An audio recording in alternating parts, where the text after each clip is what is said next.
தெய்வத்தின் குரல் 4ஆம் பாகம். குருகுலம் கட்டிகாஸ்தானம். உலகியல் படிப்பிலும் உத்தம ஆச்சாரியர்கள். வேதம் சொல்லிக் கொடுத்தவர்தான் என்றில்லை. மற்ற செக்யூலர் சப்ஜெக்டுகள், உலகியல் படிப்புகள் சொல்லிக் கொடுத்தவர்கள் கூட இப்படிப்பட்ட உத்தமமான யோக்கியதாம்சங்களை பெற்றவர்களாக இருந்திருக்கிறார்கள். ஆத்மானுபவம், திவ்யானுபவங்கள் வேண்டுமானால் அவர்களிடம் இல்லாதிருந்திருக்கலாம். ஆனால் மிகவும் உயர்ந்ததான மனுஷ்ய குணங்கள் அவர்களுக்கு இருந்திருக்கின்றன.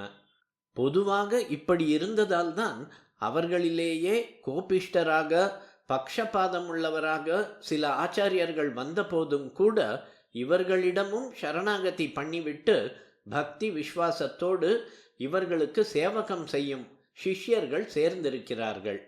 இல்லாவிட்டால் சண்டை போட சொல்லிக் கொடுக்கும் தனுர்வேத ஆச்சாரியராகவே இருந்த துரோணரிடம் ஏகலைவன் எப்படி சரணாகதி பண்ணியிருப்பான்? பரசுராமருக்கு எப்படி கர்ணன் அடிமை மாதிரி பணிவிடை பண்ணியிருப்பான்? டான்ஸ் கற்றுக் கொடுப்பவனுக்கு கூட ஆச்சாரிய பட்டம் கொடுத்து நிருத்யாச்சாரியன் என்னும்படியாக நம் தேசத்து டீச்சர்கள் தங்களுடைய வித்யையில் தேர்ச்சி பெற்றிருந்தது மட்டும் இல்லாமல் ஒப்பற்ற ஒழுக்கமான வாழ்க்கை வாழ்ந்திருக்கிறார்கள். சங்கீதத்திலே பெரிய சிம்ஹம் தான்சேன் என்ற உஸ்தாத் அக்பர் சபையில் இருந்திருக்கிறான். அவனுடைய சங்கீத ஆச்சாரியர் ஹரிதாஸை பற்றி படிக்கும் போது அவர் ரிஷி மாதிரியான மகானாக இருந்திருக்கிறார் என்று தெரிகிறது. ஹரிதாஸ் சுவாமி என்றே சொல்கிறார்கள். இங்கேயே திருவையாற்றிலே 100 வருஷத்துக்குள்ளே மகா வைத்தியநாத சிவன் என்று சங்கீத வித்வான் இருந்திருக்கிறார். பெயரையே சொல்லாமல் சிவன் வாழ் என்றே சொல்லும்படியாக அத்தனை உயர்ந்த வாழ்க்கை நடத்தியிருக்கிறார். ஒரு நாள் சிவ பூஜை தப்பினது கிடையாது. ஒருவேளை சந்தியாவந்தனம் தப்பினது கிடையாது.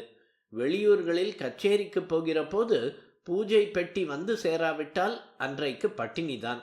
சாயம் சந்தியோபாசனைக்கு குந்தகம் இல்லாமல் கச்சேரியை 3 மணிக்கே ஆரம்பித்து 6 மணிக்குள்ளே முடித்து விடுவாராம். அப்படி செய்ய முடியாவிட்டால் சந்தியாவந்தனம் ஆனவிட்டு 6:30 மணிக்கு மேலேதான் கச்சேரி ஆரம்பிப்பாராம்.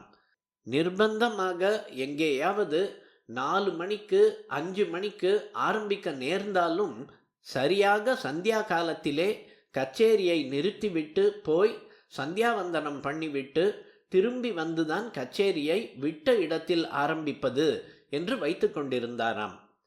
பணம், காசு, வழக்கு எல்லாம் முழுக்க அவருடைய அண்ணா ராமசுவாமி சிவன்தான் கவனித்து கொண்டிருக்கிறார். அவரும் நல்ல பக்தி, சாகித்ய வியுற்பத்தி எல்லாம் உள்ளவர். 63 நாயன்மார்களை பற்றி பெரிய புராண கீர்த்தனைகள் என்று பண்ணியிருக்கிறார். அவர் பொறுப்பிலேயே எல்லாம் விட்டுவிட்டு தம்பி சங்கீதம், சிவ பூஜை, காயத்ரி இதுவே வாழ்க்கை என்று இருந்திருக்கிறார். சிஷ்ய பரம்பரை உண்டாக்கி கொள்ள வேண்டும் என்ற எண்ணம் கூட அவருக்கு இல்லை. ஆனாலும் அவருடைய சீலத்தினால் அவரை தெய்வமாக மதித்து தாங்களாகவே ஒரு 20-30 சிஷ்யர்கள் எப்போது பார்த்தாலும் அவருடைய கிரகத்திலே இருந்து கொண்டு அவர் இவர்களை உட்கார்த்தி வைத்து சிக்ஷை என்று சொல்லிக் கொடுக்காவிட்டாலும் கூட இவர் பாட்டுக்கு ஆத்மார்த்தமாய் பாடிக்கொண்டிருப்பதை கேட்டு கேட்டே பாடம் பண்ணி விடுவார்களாம். அந்த 20-30 பேருக்கும் இவரே சாப்பாடு போட்டிருக்கிறார், குரு தட்சிணை என்று எதுவும் வாங்கி கொள்ளாமலே.